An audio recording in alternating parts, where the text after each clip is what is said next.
आदि में शब्द था, शब्द ईश्वर के साथ था, शब्द के द्वारा ईश्वर ने सब कुछ बनाया। उसी शब्द के द्वारा आज असंख्य मानवों की मुक्ति होती है, नवनिर्माण होता है। मुक्ति का संदेश।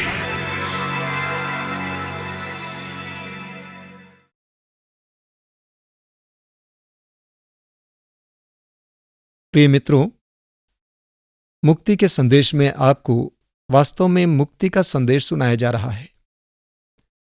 हम इसे इसलिए मुक्ति का संदेश कहते हैं क्योंकि इसके द्वारा आपको मुक्ति का एहसास हो रहा है। प्रभु यीशु मसीह ने यूहन्ना के सुसमाचार के अध्याय 15 उसके वाक्य 3 में कहा है, जो वचन तुमने सुना है उसके द्वारा तुम शुद्ध किए गए हो। प्रभु का वचन हमें शुद्ध करता है। आपने देखा है कि इन प्रवचनों में मैं प्रभु के वचनों का इस्तेमाल करता हूं। पहले मैं ऐसा नहीं करता था। लोगों को कहानियां सुनाता था, मन की बातें सुनाता था, लेकिन पिछले 15 वर्षों से मैं पवित्र वचन का इस्तेमाल करता हूं, क्योंकि मैंने देखा है कि पवित्र वचनों के द्वारा लोगों को कई प्रकार के बंधनों से छुटकारा मिलता है, रोगों से मुक्ति मिलती है और उनके जीवन में परिवर्तन आता है। पवित्र बाइबल के वचनों को हम ईश्वर का वचन कहते हैं। हम यूहन्ना के सुसमाचार के अध्याय 1 उसके वाक्य 1 में पढ़ते हैं, आदि में वचन था और वचन ईश्वर के साथ था और वचन ईश्वर था। वचन ईश्वर है और वचन में ईश्वर का सामर्थ्य है। वचन में ईश्वर का जीवन है और इसीलिए जहां पर वचन सुनाया जाता है वहां पर ईश्वर की उपस्थिति होती है और ईश्वर के सामर्थ्य का लोगों को एहसास होता है। यशायाह नबी के ग्रंथ के अध्याय 55 उसके वाक्य 10 और 11 में प्रभु कहता है कि मेरी वाणी आकाश से गिरती वृष्टि की तरह अपना उद्देश्य पूरा किए बिना वापस नहीं लौटती है। प्रभु के हर एक वचन के द्वारा एक उद्देश्य पूरा होता है। प्रभु का हर एक वचन अपना उद्देश्य पूरा किए बिना वापस नहीं लौटता है। हम उत्पत्ति ग्रंथ में पढ़ते हैं कि ईश्वर ने कहा प्रकाश हो जाए और प्रकाश हुआ। ईश्वर ने कहा कि जल और थल अलग हो जाए और ऐसा ही हुआ। ईश्वर की हर वाणी अपना उद्देश्य पूरा किए बिना वापस नहीं लौटती है। हम एजेकियल नबी के ग्रंथ के अध्याय 37 में पढ़ते हैं, प्रभु ईश्वर ने एजेकियल नबी को एक ऐसी घाटी में खड़ा कर दिया जहां पर सूखी हड्डियां पड़ी हुई थी और ईश्वर ने एजेकियल से पूछा कि एजेकियल बोल, क्या इन सूखी हड्डियों में जान आ सकती है? एजेकियल ने कहा कि प्रभु आप जानते हैं। प्रभु ने एजेकियल से कहा कि एजेकियल इन सूखी हड्डियों को आदेश दो, इनसे भविष्यवाणी करो। क्या भविष्यवाणी है? हे सूखी हड्डियों, ईश्वर की वाणी सुनो। और एजेकियल ने सूखी हड्डियों को ईश्वर की वाणी सुनाया और उन सूखी हड्डियों में जान आ गई और वे एक दूसरे से जुड़ने लगी, उन पर स्नायु लग गए, उन पर मांस चढ़ गया और वे सूखी हड्डियां एक बहुत बड़ी सेना के रूप में परिवर्तित हो जाती है। यह दृश्य है। ईश्वर की वाणी मनुष्य के साथ इसी तरह कार्य करती है। मैंने देखा कि आज हजारों लाखों लोग जो सूखी हड्डियों की तरह थे, निराश थे, हताश थे, प्रभु की वाणी के द्वारा जीवन प्राप्त किए हैं। उनके जीवन में जीवन आ गया है। एजेकियल नबी के ग्रंथ के अध्याय 12 उसके वाक्य 24 और 25 में प्रभु कहता है, जैसे मैं कहूंगा वैसे मैं करूंगा। ईश्वर जैसे कहता है वैसे करता है। ईश्वर का वचन जैसे बोला जाता है वैसे होता है। और इसी बात को हम सुसमाचार में पढ़ते हैं। सुसमाचार में हम पढ़ते हैं कि प्रभु यीशु मसीह ने शब्द मात्र से रोगियों को चंगा किया, अबदूतों से लोगों को छुटकारा दिया। प्रभु ने कहा वैसे ही हुआ। प्रभु ने कोढ़ी से कहा जैसे तुमने विश्वास किया वैसा ही हो जाए और वैसा ही हुआ। प्रभु ने कहा कि मैं चाहता हूं कि तुम शुद्ध हो जाओ और वैसा ही हुआ। तो प्रभु शब्द मात्र से रोगियों को चंगा किए, शब्द मात्र से अबदूतों से लोगों को छुटकारा दिलाए। मत्ती के सुसमाचार के अध्याय 8 में हम पढ़ते हैं, उसके वाक्य 16 में, कि प्रभु यीशु मसीह ने शब्द मात्र से हर तरह के रोगी को चंगा किया और हर तरह के अबदूत के वश में पड़े लोगों को छुटकारा दिया। उसी अध्याय की शुरुआत में हम पढ़ते हैं कि प्रभु यीशु के पास एक शतपति ने खबर भेजी कि मेरा नौकर बीमार है और वो घर पे पड़ा हुआ है, आप उसे चंगा करें। प्रभु ने उनको खबर दी कि मैं आकर उसे चंगा करूंगा। बहुत सुंदर है। और शतपति कहता है कि प्रभु, आप मेरे घर पे आए, मैं इसके लिए लायक नहीं हूं, आप शब्द मात्र कह दीजिए और मेरा नौकर चंगा हो जाएगा। तो प्रभु यीशु ने शब्द मात्र से रोगियों को चंगा किया। मैंने देखा जहां कहीं भी प्रभु का वचन सुनाया जाता है वहां पर चंगाई होती है, चिन्ह और चमत्कार होते हैं। हमारे आश्रम में हर रविवार को हजारों की संख्या में लोग आते हैं, प्रभु का वचन सुनते हैं। हर महीने के दूसरे शनिवार को और भी ज्यादा संख्या में लोग आते हैं, प्रभु का वचन सुनते हैं। जब लोग प्रभु का वचन सुन रहे हैं उस समय प्रभु का वचन उनके जीवन में पूर्ण हो जाता है। जब उनको चंगाई के बारे में बताया जाता है, उनके जीवन में चंगाई का वे एहसास करते हैं। एक छोटा सा एक जवान भाई है जिसका नाम है रामबली। उसके हृदय के स्थान पर पेट के ऊपरी हिस्से में एक बहुत बड़ा ट्यूमर था और उसने 2 बार ऑपरेशन कराया। तीसरे बार उसने लखनऊ के संजय गांधी अस्पताल में ऑपरेशन कराया। ऑपरेशन तो सही हुआ, लेकिन उसके बाद उस घाव से मवाद निकलता था। वहां के डॉक्टरों ने कहा कि अब ईश्वर ही तुम्हें चंगा कर सकता है। लगातार 6 महीने तक उस घाव से मवाद निकलता रहा और इसलिए वो जवान आदमी, वो लड़का नहा नहीं पाता था, हर तरह से बहुत पीड़ित था, रात को सोना मुश्किल था।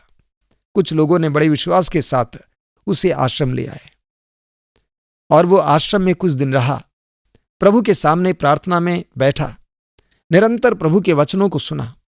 प्रभु के वचन को सुनने से उसको विश्वास का वरदान मिला और वो विश्वास के द्वारा उसका घाव चंगा हो गया। प्रभु अपने वचनों के द्वारा हमें चंगा करता है, हमें शुद्ध करता है। प्रभु के वचन में सामर्थ्य है, शक्ति है। सुसमाचार में हम पढ़ते हैं कि एक बार प्रभु यीशु शिक्षा दे रहे थे और उनकी शिक्षा को कठोर समझकर कई लोग उनको छोड़ दिए। प्रभु यीशु ने मुड़कर देखा और उनके पास उनके 12 शिष्य खड़े थे जो उनके मुख्य शिष्य थे, प्रेरित थे। प्रभु ने उनसे पूछा, क्या तुम भी जाना चाहते हो? और उस समय पेतरुस शिष्यों की ओर से एक बात कह बैठता है। पेतरुस क्या कहता है? हे प्रभु, हम जाएं तो कहां जाएं? आपके ही वचनों में अनंत जीवन का संदेश है। आपके ही वचनों में अनंत जीवन का संदेश है। और मैं आपको बताना चाहता हूं, प्रभु के वचनों में अनंत जीवन का संदेश है। हमें इस मनोभाव के साथ प्रभु के वचन को सुनना चाहिए, पढ़ना चाहिए। जब हम इस मनोभाव के साथ प्रभु के वचन को सुनेंगे, पढ़ेंगे, तो प्रभु के वचन के द्वारा हमें अनुग्रह प्राप्त होगा, हमें सामर्थ्य प्राप्त होगा, हमें चंगाई प्राप्त होगी।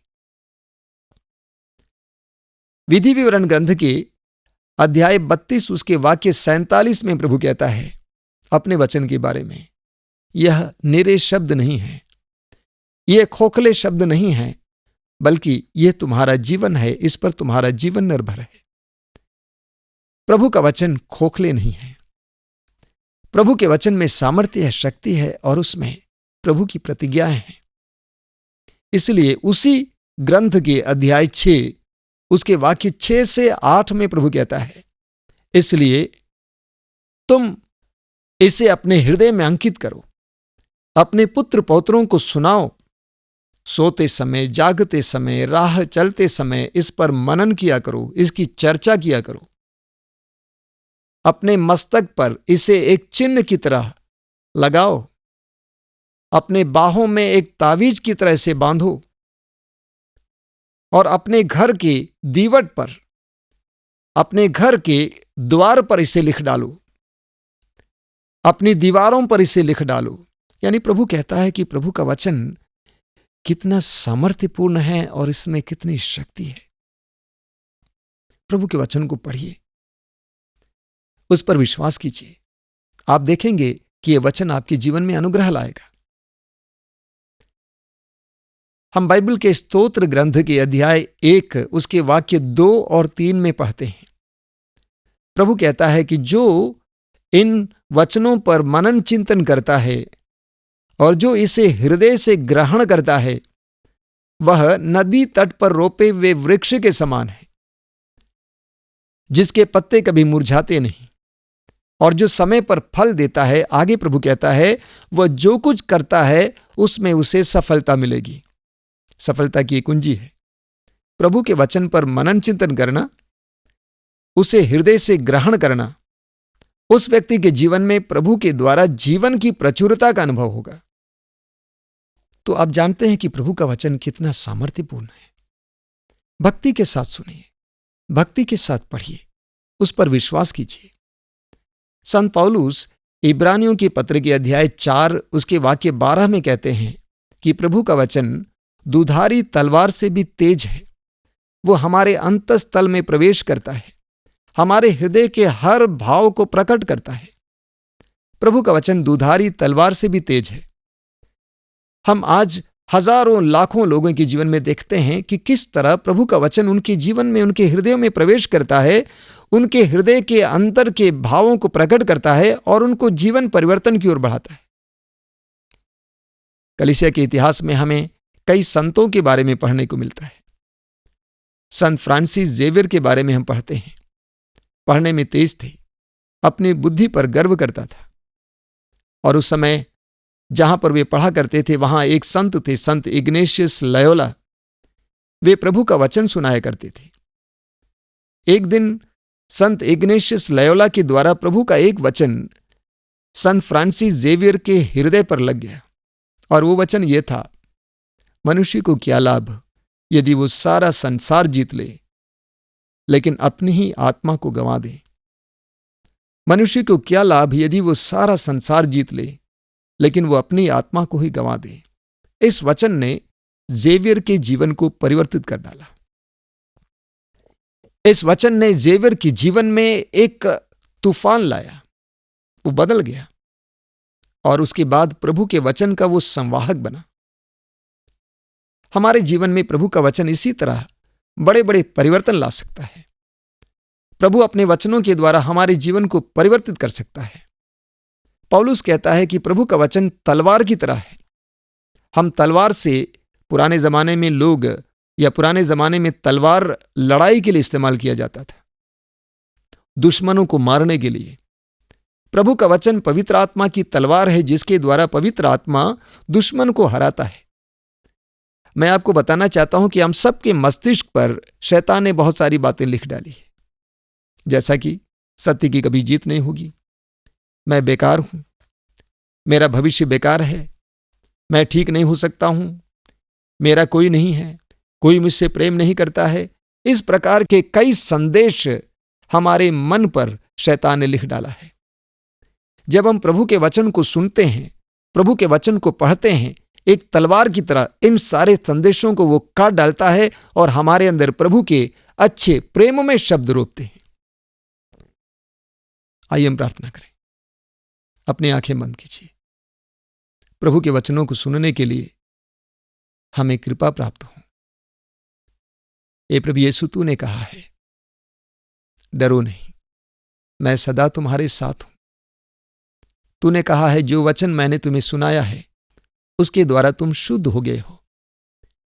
तेरे वचनों को सुनने के लिए, उस पर विश्वास करने के लिए, उसके द्वारा अनुग्रह प्राप्त करने के लिए मुझे कृपा दीजिए। हमारा पता है मातृधाम आश्रम, क्राइस्ट नगर पोस्ट, वाराणसी 221003, उत्तर प्रदेश।